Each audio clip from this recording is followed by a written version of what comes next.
Bonjour à tous, dans cette vidéo nous allons voir comment tracer la courbe d'une fonction. Par exemple, si on prend la fonction f qui a toute x associe sa fonction au carré, donc c'est-à-dire x carré, la fonction que vous avez écrite à l'écran. On va donc essayer de tracer sa représentation graphique, donc c'est-à-dire sa courbe.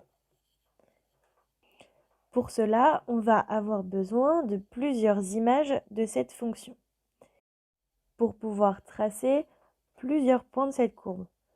Donc, pour nous aider, on peut tracer un tableau.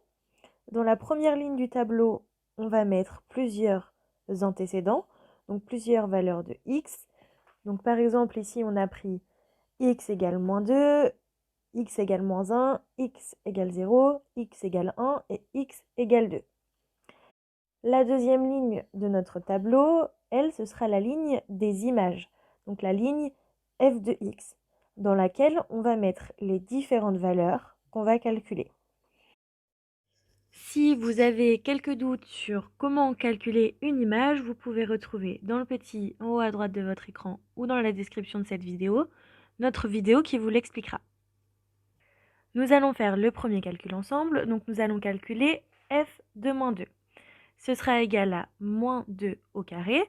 Il faut bien penser à mettre les parenthèses, sinon le carré ne s'appliquera pas à moins 2, mais seulement au 2. Et moins 2 au carré, c'est égal à 4. On peut donc reporter cette valeur dans le tableau.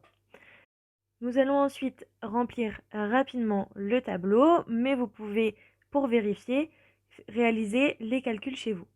Donc, nous trouverons que f de moins 1 est égal à 1, f de 0 est égal à 0, f de 1 est égal à 1 et f de 2 est égal à 4.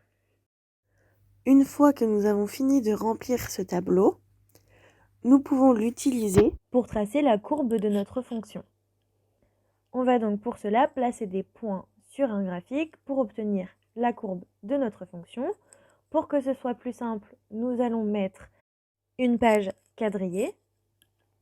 Vous pouvez voir que sur le graphique qu'on a tracé, l'axe des abscisses correspond à l'axe des x, c'est-à-dire l'axe des antécédents, et l'axe des ordonnées correspond lui à l'axe des f de x, donc des images.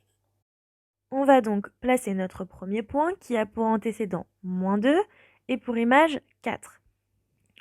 On va donc chercher sur l'axe des antécédents, donc l'axe des x, moins 2. Et nous allons tracer une droite perpendiculaire à l'axe des abscisses et qui passe par moins 2. Donc vous pouvez voir que nous la traçons en pointillé vert. Et ensuite, nous savons que l'image de ce point est 4.